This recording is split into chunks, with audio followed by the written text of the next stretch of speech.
আসসালামু আলাইকুম প্রিয় দর্শক, আশা করি আল্লাহর রহমতে সবাই সহি সালামতে ভালো আছেন। আমি আজকে বানাবো হেভি মজার একটা ডেজার্ট আইটেম, তা হলো ব্যানানা পুডিং রেসিপি। এই রেসিপিটা এতই মজার, মুখ দিলে মিলে যায়, খুবই স্মুথ। এই রেসিপিটা হেভি মজার একটা রেসিপি। আপনারা বাসায় বানিয়ে ট্রাই করে দেখেন, তাহলে বুঝতে পারেন কেমন মজার রেসিপি। তাহলে চলুন দেরি না করে রেসিপিটা শুরু করে নিই। প্রথমে রেসিপি বানানোর জন্য আমি একটা ক্যারামেল বানিয়ে নিব। তার জন্য 3 টেবিল চামচ হোয়াইট সুগারের সাথে দিয়ে দিলাম 1 টেবিল চামচ পানি। কিছুক্ষণ পর অটোমেটিক যখন পানিটা বলক এসে যাবে, তখন আমি ফ্যানের ডাটা ধরে একটু নাড়া দিয়ে দিব। আর কালার আসা শুরু করছে দেখুন। এবার আমি ফ্যানের ডাটা ধরে নেড়ে নেড়ে এইভাবে আমি ক্যারামেলটা বানিয়ে নিব। ক্যারামেল কালারটা যখন এসে গেছে, তখন চুলাটা অফ করে দিব। ফ্যানের হিটে বাকিটা কালার এসে যাবে। এবার আমি একটা বাটিতে ক্যারামেলটা ঢেলে নিয়ে সেট করে নিয়ে নিব। এখানে আমি একটা কাঁচের বাটি নিয়ে নিয়েছি। আমার কাছে সিলভারের বা অ্যালুমিনিয়ামের কোনো বাটি নেই, তাই কাঁচের বাটিতে নিয়ে দিলাম।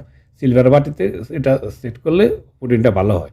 এবার আমি সেট করে রেখে দেবো এক সাইডে। 2 মিনিট কিন্তু এটা জমাট বেঁধে যাবে। তারপরে আমি নিয়ে নিলাম এখানে 2টা ফাঁকা কলা। কলাটা আমার একটু বেশি ফেঁকে গেছে, যাই হোক এতে মিষ্টিটা বেশি হবে। আর 3টা ডিম আর 1/3 কাপ চিনি। এবার আমি একটা ফুড প্রসেসরে প্রথমে কলা, ডিম আর চিনি দিয়ে ব্লেন্ড করে নেব। প্রথমে দিয়ে দিলাম 2টা কলা, তার সাথে দিয়ে দিলাম 3টা ডিম, আর দিয়ে দিব 1/3 কাপ হোয়াইট সুগার।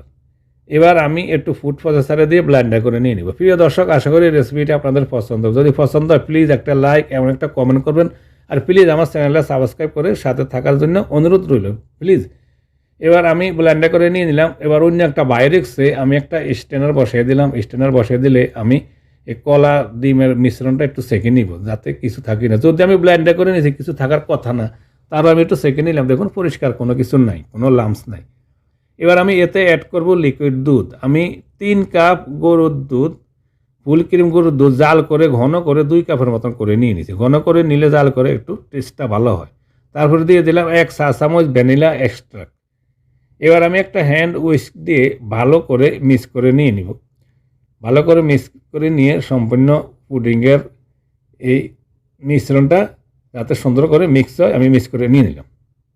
তারপরে আমি এবার ঢেলে নিব সেট করে, ক্যারামেল সেট করে রাখা যে বাটিতে সম্পূর্ণ পুডিংয়ের মিশ্রণটা ঢেলে নিলে আমার বাটিটা ভরে গেছে। যাই হোক সমস্যা নাই।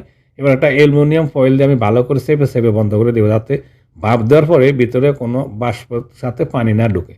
এদিকে চুলাতে একটা পাতিল বসিয়ে দিলাম, তাতে অলরেডি কিছুটা পানি গরম করে নিয়ে নিয়েছে। তাতে একটা স্ট্যান্ড বসিয়ে দিলাম, আর স্ট্যান্ডের মধ্যে আমি পুডিংয়ের বাটিটা বসিয়ে দিব। তারপরে ঢাকনা দিয়ে দিব, আর ঢাকনার ছিদ্রটা অ্যালুমিনিয়াম পেপার দিয়ে একটু বন্ধ করে দিব। এই অবস্থা আমি 30 মিনিট কন্টিনিউ ভাপ দিয়ে নিয়ে নিলাম। চলে আসলাম 30 মিনিট পর। আমি কিন্তু কন্টিনিউ 30 মিনিট ভাপ দিয়ে নিয়েছি, এর মাঝে কিন্তু আমি কোনো ওপেন করি না ঢাকনা। 30 মিনিট পর চলে আসলাম। এবার আপনাদেরকে অ্যালুমিনিয়াম ফয়েলটা উঠে আপনাদের দেখাই।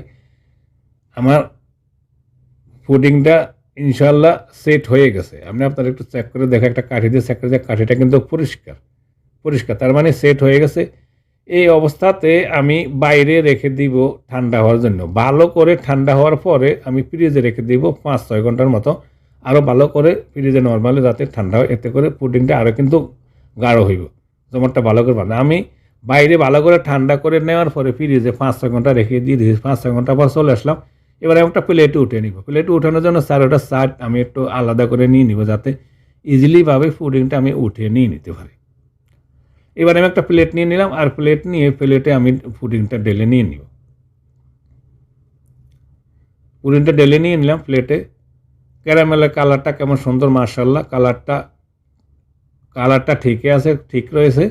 আর পুডিংটা খুব স্মুথ হয়েছে। আমি আপনাদেরকে 4টা পাশ ঘুরে দেখাই কেমন সুন্দরভাবে পুডিংটা সেট হয়ে গেছে, মাশাআল্লাহ। আপনারা এইভাবে খুব সহজে বানিয়ে নিতে পারেন। আপনারা তো কেটে দেখাই, দেখুন কেমন স্মুথ। কেটে না দেখলে আপনারা কীভাবে বুঝবেন?